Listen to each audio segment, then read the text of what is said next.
અંકલેશ્વર વ્યાંગોને નિઃશુલ્ક તપાસ કેમ્પ યોજાયો। રોટરી ક્લબ ઓફ અંકલેશ્વર અને ઓએનજીસી અંકલેશ્વર દ્વારા મહાવીર લિમ્બ સેન્ટર હુબલીના સહયોગથી દિવ્યાંગોને નિઃશુલ્ક તપાસ શિબિર યોજાઈ। રોટરી ક્લબ ઓફ અંકલેશ્વર અને ઓએનજીસી અંકલેશ્વર દ્વારા મહાવીર લિમ્બ સેન્ટર હુબલીના સહયોગથી દિવ્યાંગોને નિઃશુલ્ક તપાસ ઓપરેશન અને કૃત્રિમ અંગોની માપ શિબિર યોજાઈ હતી। ઓએનજીસીના કોમ્યુનિટી હોલ ખાતે શિબિરનું આયોજન કરાયું હતું, જેમાં મોટી સંખ્યામાં લોકોએ આ શિબિરનો લાભ લીધો હતો।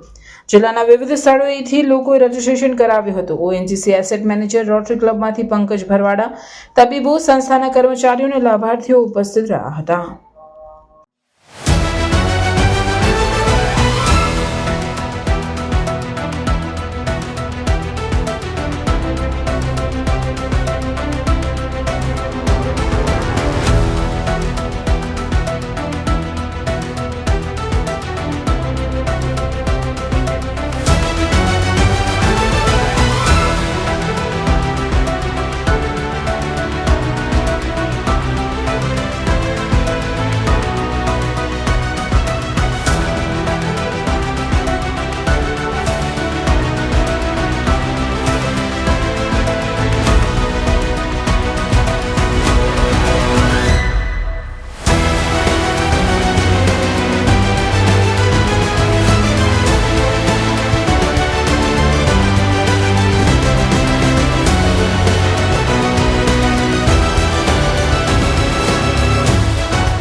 મારું નામ જગદીશ છે, જગદીશભાઈ ભીખુભાઈ। હું ગામ સાહોલ થી આવું છું।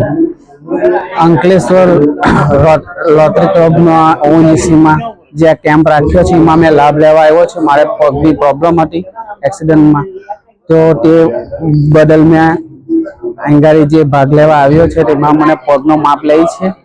બીજું કે હું હવે પગનો માપ લીધો છે, 28 તારીખે પગ પાછો આવશે। એનો ખૂબ ખૂબ આભાર। મેં એ લોકોનો આભાર માનું છું કે હું હવે ચાલી શકશા। જય જિનેન્દ્ર। રોટરી ક્લબ ઓફ અંકલેશ્વર માનવ સેવાના કાર્યમાં સતત અગ્રેસર રહી છે અને આ જ ઉત્તમ વારસો આગળ ધપાવતા રોટરી ક્લબ ઓફ અંકલેશ્વરે અહીંના ભરૂચ જિલ્લાના અને ડેડિયાપાડા, ડાંગ, નડિયાદ દરેક જિલ્લામાંથી જ્યાંથી પણ જરૂર હોય એવા દર્દીઓને નિઃશુલ્કપણે કૃત્રિમ હાથ અને પગ બેસાડવાનો કેમ્પ આજે હાથ ધરવામાં આવ્યો છે। અમારા દરેક મિત્રોની સહાયતા, સ્ટીલકોન ઇન્ડસ્ટ્રીઝ, એસકે આયોડીન, પરમ કેમિકલ્સ એ બધા આર્થિક સહાયતા છે અમારા। અને હુબલીથી મહાવીર લિમ્બ સેન્ટરની જે ટીમ આવી છે, જે અમારા ટેકનિકલી આ બધા પેશન્ટોને જોઈ તપાસી અને જેને પણ જરૂર હોય એ પણ હાથ પગ બેસાડવામાં આવશે। આજે મેઝરમેન્ટ થશે અને 28મી ડિસેમ્બરે એનો ફિટિંગનો કેમ્પ રાખવામાં આવશે। Thank you. આજે મોર દેન 150 તો રજીસ્ટ્રેશન થઈ ગયા છે. હજી પણ ઓન ધ સ્પોટ રજીસ્ટ્રેશન ચાલુ છે, એટલે સાંજે જ ખબર પડશે કે કેટલા થયા અને ડોક્ટર તપાસી નક્કી કરશે. બરાબર.